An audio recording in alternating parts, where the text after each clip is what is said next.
Today, the world of esports is a thriving industry. Over the last decade, we have seen the rise of gaming entertainment in a number of ways, including individual streamers broadcasting their gameplay and professional leagues pitting the best of the best against each other. This success has inspired a new generation of content creators, athletes, and journalists who are all striving to be the best in their respective fields. The fact that you're watching this video right now is proof of esports' meteoric rise in recent years. We, like many others, stand on the shoulders of giants, and we feel that we owe our success to the greats that came before us. One of the most important pioneers is the Korean broadcast network OGN, the granddaddy of esports broadcasting, and the gold standard by which all other networks and leagues are measured. For 2 decades, OGN has led the charge in developing an industry that has become one of the most popular in the world. But despite its sterling reputation, bevy of international supporters, and status as one of the longest standing figures in the industry, in November of 2020, it was reported that OGN would be shutting down. As this titan of the industry lays down for its final slumber, we thought it would be appropriate to take a look at the life and the potential death of one of esports' greatest. This is OGN. 6, 5, 4, 3, 2, 1. Happy 1999! In 1999, the hottest and basically only game in esports was Blizzard Entertainment's StarCraft Brood War. While Brood War had been a critical and popular success globally, South Korea is where it really laid its roots. Brood War quickly became the #1 title in the country thanks to the RTS genre's popularity at the time, as well as the Korean government's active attempts to increase their people's connectivity by subsidizing internet connections for lower-income households and promoting the purchase of computers. This created an environment ideal for the birth of a fledgling esports league. The push for connectivity piqued the interest of On Media Corporation, who decided to strike while the iron was hot and fund the creation of On Game Net, a cable television channel which aimed to develop programs based around video games and competitive matches. OGN quickly took ownership of Star League, a tournament broadcast that had previously been run on a sister channel. Star League started with modest prize pools and pretty mediocre viewership, but pretty soon it grew into a powerhouse.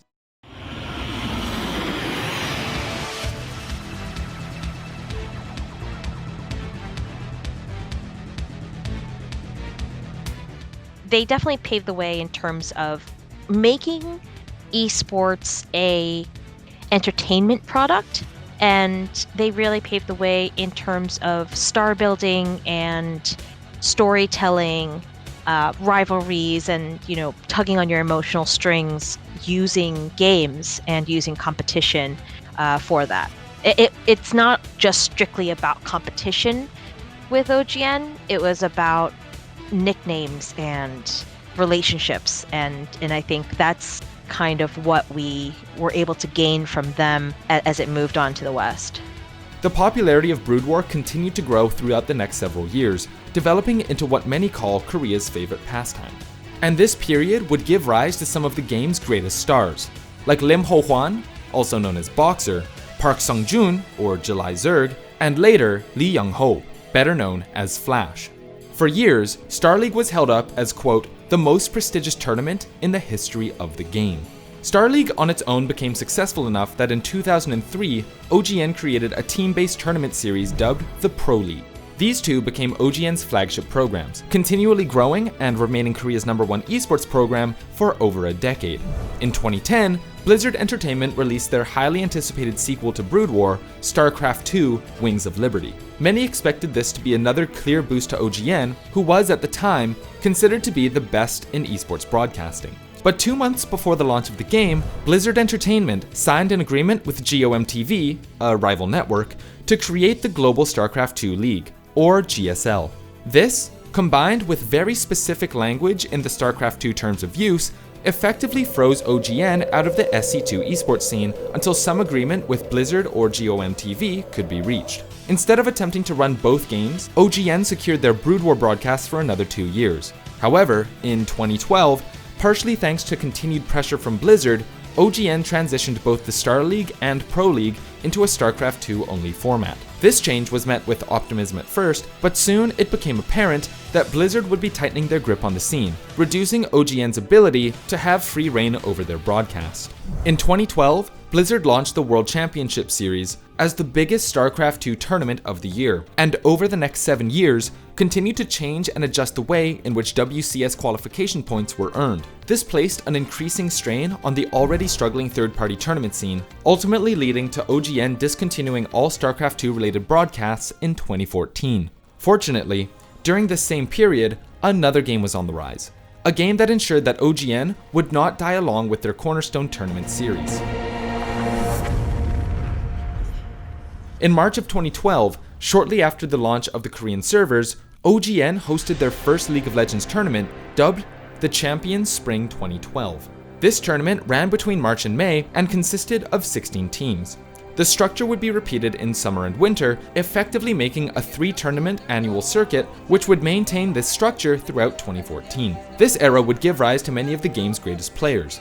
But most notably, in 2013, the League of Legends Champions Series would become home to a player that many consider to be the best esports competitor in the world, Lee Sang-hyuk, better known as Faker. Faker and the rest of SK Telecom T1 would be showcased on OGN throughout the years, ultimately becoming the world champions in 2013, 2015, and 2016, as well as placing in the top 4 several other times. This legacy of excellence helped to promote the network and increased viewership exponentially, and not just in Korea. In 2013, OGN brought on the iconic casting duo of Eric Longquist and Christopher Michaels, better known as Doa and Monte Cristo, onto their broadcast team, opening up the network's viewership in the West and ushering in what many consider to be the network's golden age. As the years went on, the storylines produced in Korean League of Legends left a strong imprint on the minds of players and fans alike. The blind pick Z vs Z match between Ryu and Faker. He's in the bed. Oh, Faker may be in trouble here. Deathmark tries to clean it up for Ryu. Oh, look at the cleanse. Look at the moves. Faker, what was that? The undefeated run of SKT T1K through Champions Winter. Perfect season for SK Telecom T1K. And the defeat of Samsung Blue before the aggressive onslaught of Kakao and the KT Arrows, just to name a few. Unfortunately, as the fan experience with OGN increased, behind the scenes, things began to fall apart once again. The Korean Esports Association, or KESPA for short, had been a regulating body for esports broadcasting in Korea since 2000. And while things with KESPA had not always gone smoothly, for many years their relationship with OGN had been solid. However, this changed in 2015 when the Champions Series, now rebranded as the LCK, became the target of a Riot Games power grab. While Riot, the creator of League of Legends, owned the IP rights to the game and could effectively control when and where the game was broadcast, it was OGN that had created the esports scene in Korea and cultivated it to the point of its current success. Eager to push for more Korean growth, Riot insisted on moving away from a subscription-based VOD format to an entirely free model, promising to pay OGN to make up for their lost revenue. With this foothold in place, Riot began pushing for more unilateral control of the scene, at which point all eyes turned to KESPA. In the past, KESPA had been a fierce negotiator on behalf of broadcasters like OGN, but after the rift created by smaller disputes with StarCraft II, KESPA saw it fit to step away from the negotiating table and effectively throw OGN under the bus. The resulting agreement required that OGN split the broadcast of its next season with another network, effectively cutting their profits in half and making it more difficult for them to secure sponsorships in the future. In the same year, Riot Games also submitted a trademark claim for the name League of Legends Champions Korea, as well as a logo strikingly similar to the one OGN had been using for years. On the heels of this disappointment, OGN began the operation of yet another high-profile esports league, this time focused on the hugely successful Blizzard team shooter, Overwatch. Debuting merely months after the launch of the game, OGN's APEX tournaments pioneered the way that the game could be announced and broadcasted. Many of the staff displaced by the League of Legends broadcast decision would instead find a home in Overwatch, but the development of the league proved to be a bit more challenging than previous games. First and foremost, Overwatch is a 6-on-6 game with long, drawn-out, and chaotic fights, all seen from a first-person point of view. Unlike many of the other games hosted on OGN, which featured top-down camera angles, Overwatch was a notoriously difficult game to observe, with many of the fights devolving into a mess of colors and particle effects. OGN's burden, then, was to create a way for spectators to enjoy watching the game. and it was a burden that in many ways fell to the casting talent. After talking about it, we kind of decided that we wanted to model our broadcasts the most after fighting game broadcasts, because the pacing we felt was similar in that there's always action going on, but if you try to call attention to every single little kill or every ability that's used, it's just going to be a wall of noise, you know? It's just not going to be a good product. So we tried to really maximize the quiet times in the broadcast and just sort of really try to make a point to only acknowledge the most important moments in team fights in Overwatch and try to focus a lot on setups, try to focus a lot on stories. It was a new game, so we wanted our commentary to be a lot about player building as well, because a lot of these were faces that had, you know, not been seen much in the past or just hadn't been seen at all in esports. So we knew a big part of what we did in the game had to be about building the players outside of the game too. So we tried to incorporate that as much as we could. But basically, that was the intent, to just sort of make sure we had a nuanced sort of commentary that did a good job of reflecting what the truly important moments in a given map were. And yeah, it was ridiculously hard, right until the end, where I remember like the first broadcast, I think Monty and I just looked at each other and we were just like, what the hell's going on? Like, how in the world does anyone cast this? I'd say that my ultimate moment had to have been Apex Season 3 Grand Finals at Lotte Tower. It was the first time and the only time that I've done an outdoor broadcast. There was a chance for rain, and we all came in with the resignation of that if it starts raining, we keep going no matter what. You know, suits don't come off, we don't get umbrellas or anything like that. We are just going to sit there, get drenched, and we're going to continue to bring the best commentary that we possibly could. Fortunately, it didn't rain. But I mean, being a part of that broadcast in general, I think it's still one of the best looking finals across any esport. Just having a Lunatic High logo lit up on Lotte Tower was amazing to see. The Apex series is still looked back on fondly today, as many of the moments and storylines generated from that scene carry through and affect the way that the game is viewed today. Apex ran for 4 seasons between 2016 and 2017, but as Blizzard's first-party Overwatch League began in 2018, the curtains closed once again for the network. While OGN had hoped to continue the tournament series by hosting Contenders Korea after the start of OWL, Blizzard effectively snubbed OGN, deciding instead on a different broadcaster for their tournaments. Following this, Blizzard placed a number of restrictions on any third-party tournament organizers, effectively putting an end not only to OGN's hopes of hosting tournaments, but those of any scene not incorporated directly into either OWL or Contenders. The loss of Apex was a big hit to OGN, and unfortunately, the hits just kept coming. While OGN was dealing with the potential loss of Apex, Riot Games came back for another round, revealing that their moves in 2015 were only an opening salvo. In 2017, Riot Games announced the launch of a new project, the League of Legends Park, which featured their own arena, as well as the intent to host and broadcast the league themselves without involving OGN at all. This extreme power grab, as well as Kespa's unwillingness to help OGN negotiate, prompted the severing of all ties between Kespa and OGN's parent companies, completely upending the esports landscape. Having been squarely burned by every major partner they had, OGN decided to move forward independently of Kespa and throw all their resources into what they saw as the next big esport: the Battle Royale PlayerUnknown's Battlegrounds. OGN soon announced its intent to invest $100 million to build a staggering 100-player esports arena and broadcast studio in Manhattan Beach, California. Even at the time, this was seen as an incredibly bold move, considering the growing concerns around PUBG's potential as a spectator title. With 100-player perspectives to choose from over a massive map, the challenge of constructing in-game narratives and highlighting moments of suspense over the course of a hectic match were issues that no broadcaster had an immediate solution to. However, with the strong track record of what OGN had executed in the past with League of Legends and Overwatch, they were confident that they could overcome any difficulties that came their way as they tried to work out how to host a Battle Royale esport. Hindsight is 2020, but at the time, the game had huge numbers and a lot of potential. And following up the $100 million investment, OGN organized 2 seasons of PUBG Survival Series in 2018 as a sort of trial run. The hope was to work through any of the bugs or challenges that came with broadcasting PUBG esports before the beginning of the National PUBG League in 2019. This turned out to be a good call, and once the OGN Mega Arena was unveiled in 2019, things began looking up.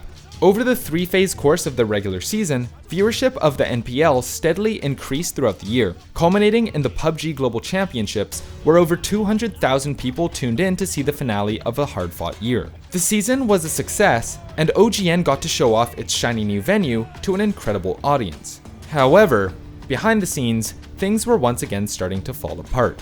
Throughout the season, organizations had been promised team-branded skins and weapons, much like you would see in Overwatch or CSGO, and the revenue from these skins would go to the orgs and act as advertising for the teams. This was intended to be a major source of profitability, especially for teams not placing at the top of the standings. Unfortunately, these cosmetics never manifested, and by the time 2020 rolled around, more than 15 organizations had pulled out altogether. This marked the death of the pro scene, and while OGN would continue to run PUBG tournaments throughout 2020, none of them could match up with what they had lost in the NPL. Then, in 2020, true disaster struck. The COVID-19 pandemic swept the world, and all offline esports competition effectively came to an end. This hit OGN especially hard, as there were essentially no high-profile leagues for them to broadcast. In the end, due to COVID restrictions, these problems proved to be too much to overcome. Near the end of 2020, reports started to come out of Korea indicating that OGN had been laid low by a loss of funds and would be shutting their doors for good at the end of the year. While these reports are still officially contested, they are indicative of the intense pressure being felt by even the leaders of the esports industry. The coming months will tell what the future holds, but this is very likely the end of the road. Yeah, I mean, OGN, just for as long as they were around, were basically the best. There was very few other companies that had as good of productions as them in just about any facet. But the place where OGN really excelled was the storytelling, keeping tabs on the career paths of every single player, all of the statistics that came through with those players as well. You could always trust OGN to know when it was a player's, 1,000th kill, or when it was, their anniversary as a player and whatnot. They had such a great team at keeping track of those things, and then they flawlessly implemented them into the broadcast. Their side content pieces, whenever they did a finals event, such as the trash talk videos, even the little skits with players, was always great, and it brought out the the player personality that you wouldn't normally get to see from other broadcasts. The production staff, the stagehands, assistant producers, and the Korean commentators, it was all one big family. Every time we would finish a finals, everybody gets up on stage, we take a family together. We go out, we have an after party.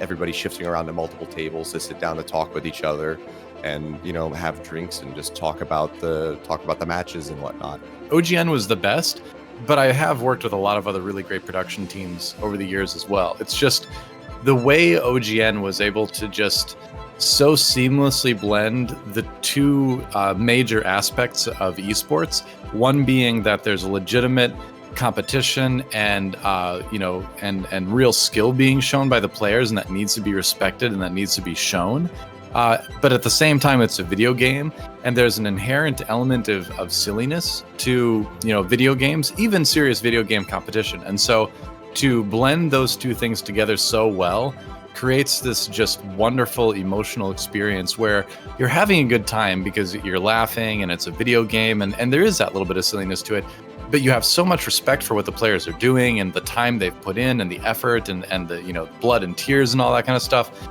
And just having all of that come out in the appropriate amounts perfectly throughout the broadcast is something that they did that's been unmatched by anyone else, in my opinion, so far. OGN's legacy is sure to be one of perseverance and quality, even in the face of adversity, and the impact made by OGN's productions will continue to be felt throughout the industry. To this day, the player segments, production value, and hype trailers remain some of the best that we've seen in esports, and OGN has been an inspiration for everyone, from the LCS to the Overwatch League, to aim for a higher standard of production. The legacy they've created is a testament to the dedication and passion that the OGN crew had for esports, and they'll surely influence the industry for years to come. This video was made possible thanks to our wonderful patrons. A massive thank you to everybody on this list, and shout out to Jason, Foxy, Lyra, Mauve, Nate, Nathan, Sierra, Shoopy, Shampoo, Weeaboo, and Spartacus for being platinum supporters. And an extra special shout out to Noodles, Marco, and Steven for being our Diamond supporters. Thank you so much, everybody. If you also want to support our channel and unlock perks, check out the Patreon link in the description below, or join our Discord server. If you want to help us out in a different way, leaving a like, subscribing, and hitting the bell to stay up to date is also appreciated. My name is Jonah. Thanks for watching.